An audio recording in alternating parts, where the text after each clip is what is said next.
देखिए first question में पूछा गया है लुईस पाश्चर ने किसकी खोज की थी। दोस्तों लुईस पाश्चर ने रेबीज रोधी टीके की खोज की थी। नेक्स्ट क्वेश्चन में पूछा गया है प्रथम एंटीबायोटिक की खोज किसने की थी। दोस्तों प्रथम एंटीबायोटिक की खोज ए फ्लेमिंग ने की थी। ठीक है ना। देखिए नेक्स्ट क्वेश्चन में पूछा गया है पेंसिलिन की खोज किसने की थी। दोस्तों पेंसिलिन की खोज जो है ना ए फ्लेमिंग ने की थी। पेंसिलिन जो है ये एक दोस्तों एंटीबायोटिक मेडिसिन होता है जिसका उपयोग बैक्टीरियल इन्फेक्शन को रोकने के लिए किया जाता है। नेक्स्ट क्वेश्चन में पूछा गया है मानव शरीर में कोशिकाओं की खोज किसने की थी। दोस्तों कोशिका की खोज जो है रॉबर्ट हुक ने की थी। अब कब की गई थी ये आप लोग कमेंट बॉक्स में बताएंगे। नेक्स्ट क्वेश्चन में पूछा गया है किस वैज्ञानिक ने खोज की थी कि मलेरिया जो है ना मच्छरों के द्वारा होता है। तो इसका राइट आंसर होगा रोनाल्ड रोस। आप में से अगर कुछ स्टूडेंट कॉम्पिटेटिव एग्जाम की तैयारी किए होंगे तो उन्हें याद होगा क्योंकि ये क्वेश्चन बहुत ही सिंपल हो और ये पूछे जाते ही है एग्जाम में। नेक्स्ट क्वेश्चन पूछा गया है लेप्रोक्सीबैसिलस का आविष्कार किसने किया था। तो इसका राइट आंसर होगा हैंसेन ने। नेक्स्ट क्वेश्चन में पूछा गया है रक्त समूह का आविष्कारक कौन है। दोस्तों रक्त समूह का आविष्कारक जो है इसका राइट आंसर ऑप्शन ए होगा। मधुमेह के उपचार के लिए प्रयुक्त हार्मोन इंसुलिन का आविष्कार किसने किया था। तो इंसुलिन का आविष्कार दोस्तों एफ.जी. वेंटिंग ने की थी।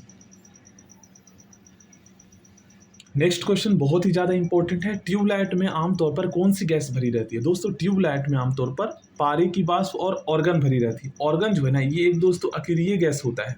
ठीक है याद कर लीजिएगा। देखिए विद्युत बल्ब में प्रयुक्त गैस कौन सी होती है। तो अक्रिय गैस होती है जिसे हम ऑर्गन भी कहते हैं। नेक्स्ट क्वेश्चन में पूछा गया है निम्नलिखित में से कौन सी एक अक्रिय गैस है जो आमतौर पर लाइट बल्ब में पाई जाती है। लाइट बल्ब में दोस्तों ऑर्गन गैस पाई जाती है अभी हमने पढ़ा है। नेक्स्ट क्वेश्चन में पूछा गया है वायुमंडल में सर्वाधिक मात्रा में पाई जाने वाली अक्रिय गैस कौन सी है। तो अक्रिय गैस बस आपको याद होना चाहिए। इसका राइट आंसर होगा ऑर्गन। पृथ्वी के वायुमंडल में अनुमानित रूप से कितने प्रतिशत ऑर्गन है। तो इसका राइट आंसर होगा 1%। कौन सी अक्रिय गैस यौगिक बना सकती है। तो इसका राइट आंसर होगा जीनॉन। नेक्स्ट क्वेश्चन में पूछा गया है हीलियम की खोज किसने की थी। दोस्तों हीलियम की खोज लोकेयर ने की थी। कैंसर के उपचार के लिए प्रयुक्त उत्कृष्ट गैस कौन सी है। तो इसका राइट आंसर होगा ऑप्शन डी। नेक्स्ट क्वेश्चन है हीरे की खनिजीय बनावट क्या है। दोस्तों हीरे की जो खनिजीय बनावट है ना ये होता है कार्बन।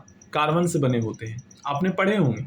कार्बन डेटिंग निम्न की आयु निर्धारण हेतु प्रयुक्त होती है। देखिए क्वेश्चन को सबसे पहले मैं आपको समझाता हूँ। आपने दोस्तों जीवाश्म फॉसिल्स के बारे में सुने होंगे। ये क्या होते हैं जब दोस्तों आज से मतलब लाखों वर्ष पहले किसी प्राकृतिक आपदा की वजह से जो जीव जंतु पृथ्वी पर पाए जाते थे वो दोस्तों पृथ्वी के नीचे दब गए थे। तो उसका पता लगाने के लिए कि वह कितना पुराना है ठीक ना कितना पुराना है ये पता लगाने के लिए दोस्तों कार्बन डेटिंग विधि का प्रयोग किया जाता है विज्ञान के क्षेत्र में। ठीक ना तो इसे ही हम जो है कार्बन डेटिंग विधि कहते हैं और ये आयु का पता लगाने के लिए किया जाता है। और किसकी तो फॉसिल्स जीवाश्म की। निम्नलिखित में से कौन सा पदार्थ ओजोन परत को नष्ट करता है। क्लोरीन। अगर CFC ना दे रखा हो तो आपके पास एक और ऑप्शन भी है क्लोरीन का। ठीक ना भूलिएगा मत। निम्नलिखित में से कौन सी एक आदर्श गैस नहीं है। आदर्श गैस नहीं है ऑक्सीजन। ठीक ना बाकी सभी आदर्श गैसों की श्रेणी में आता है। निम्नलिखित में से किसने है भारी पानी की खोज की। तो इसका राइट आंसर होगा H.C. मुरे। निम्नलिखित में से किस एक को स्ट्रेंजर गैस कहते हैं। देखिए जिनॉन को दोस्तों हम स्ट्रेंजर गैस के नाम से जानते हैं और IAS के एग्जाम में पूछा गया बहुत ही ज्यादा इंपॉर्टेंट है। नेक्स्ट क्वेश्चन है BMD परीक्षण किया जाता है। देखिए BMD परीक्षण दोस्तों ऑस्टियोपोरोसिस की जांच करने के लिए किया जाता है। एड्स क्या होता है। देखिए एड्स किससे होता है। एड्स दोस्तों वायरस से होता है विषाणु से। ठीक ना और जीवाणु को हम बैक्टीरिया कहते हैं। मानव गुर्दे में पथरी निम्नलिखित में से किसकी वजह से बनती है। मानव गुर्दे में दोस्तों पथरी जो है ना ये कैल्शियम ऑक्जेलेट की वजह से बनती है। बहुत ही ज्यादा इंपॉर्टेंट क्वेश्चन है और ये यूपी PCS में पूछा गया है। नेक्स्ट क्वेश्चन है घेंघा रोग जो होता है ना ये दोस्तों शरीर की किस ग्रंथि को प्रभावित करता है। तो इसका राइट आंसर होगा थायराइड ग्रंथि। नेक्स्ट क्वेश्चन में पूछा गया है मलेरिया परजीवी की निम्नलिखित में से कौन सी अवस्था संक्रामक है। तो इसका राइट आंसर होगा स्पोरोजोआइट। ठीक ना कई अवस्थाएं होती है अगर इस अवस्था में पहुंच जाती है तो मलेरिया की परजीवी जो है यहाँ पर संक्रामक रूप धारण कर लेती है। निम्न में से कौन सा कवकीय रोग है। देखिए कवकीय रोग जो फंगस से फैलता है इसका राइट आंसर होगा दांत। निम्नलिखित में से कौन सी संचारक बीमारी है। संचारक देखिए जिसे हम इंग्लिश में कम्युनिकेबल डिजीज बोलते हैं और ये दोस्तों छींकने खांसने हवा पानी के माध्यम से फैलता है। इसका राइट आंसर होगा खसरा। ठीक है ना। देखिए यहाँ पर काली मौत किसे कहते हैं, जिसे हम इंग्लिश में प्लेग कहते हैं और हिंदी में महामारी के नाम से भी जानते हैं। ठीक ना। डेंगू बुखार के कारण मानव शरीर में निम्नलिखित में से किसकी कमी हो जाती है? आप में से मोस्टली स्टूडेंट जानते होंगे प्लेटलेट्स की कमी हो जाती है। प्लेटलेट्स का लेवल बहुत ही कम हो जाता है। निम्न में से कौन सी प्रोटीन दूध में पाई जाती है? दोस्तों दूध में जो है ना केसिन प्रोटीन पाया जाता है, जो कि काफ़ी जो है स्वास्थ्यवर्धक होता है हमारे लिए।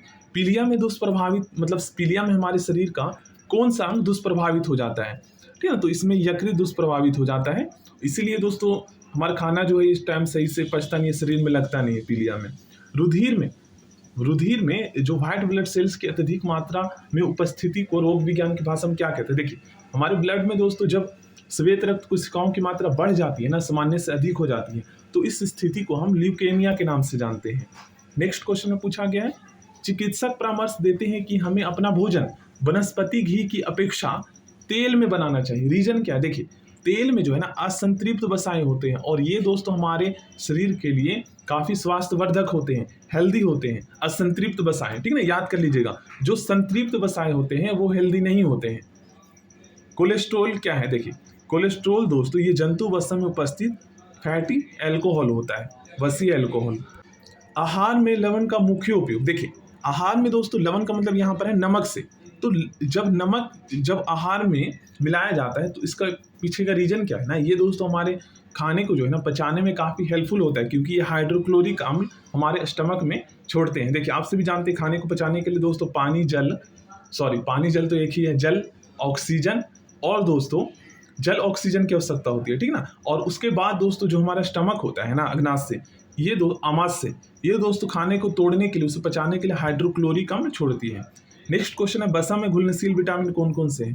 तो इसका राइट आंसर होगा कैल्सिफेरोल, कैरोटीन और टोकोफेरोल। एक कार्यशील महिला को प्रतिदिन कितना प्रोटीन लेना चाहिए? एक कार्यशील महिला को दोस्तों प्रतिदिन 45 ग्राम प्रोटीन लेना चाहिए। नेक्स्ट क्वेश्चन बहुत ही ज़्यादा इंपॉर्टेंट है, थायराइड ग्रंथि का स्थान कहाँ है? देखिए थायराइड ग्रंथि दोस्तों हमारे गले में पाया जाता है। नेक्स्ट क्वेश्चन में पूछा गया है, निम्नलिखित में से किस कोशिका से इंसुलिन स्रावित होता है? देखिए हमारे जो अग्नाशय ग्रंथि है ना, जिसे दोस्तों हम पेनक्रियाज कहते हैं, इसमें 4 प्रकार की कोशिकाएं पाई जाती हैं। पहला होता है अल्फा टाइप की कोशिकाएं और दूसरा होता है बीटा टाइप की कोशिकाएं। तो बीटा टाइप की जो कोशिकाएं होती है ना, ये दोस्तों इंसुलिन का स्रावित करती है, इंसुलिन छोड़ती है, ठीक ना। अब दोस्तों अगर आपसे ये ग्रंथि पूछा जाए तब आपको जो है ना आपको पेनक्रियाज अग्नाशय ग्रंथि बताना है, और अगर कोशिका पूछे तो बीटा कोशिका बताना है, ठीक ना। ये आपको पता होना चाहिए। उत्पादित जो है हमारे पेनक्रियाज ही करते हैं, अग्नाशय ग्रंथि करते हैं। इंसुलिन किसके द्वारा उत्पादित होता है? तो इसका राइट आंसर ऑप्शन डी हो जाएगा। देखिए अग्नाशय को हम इंग्लिश में पेनक्रियाज के नाम से जानते हैं।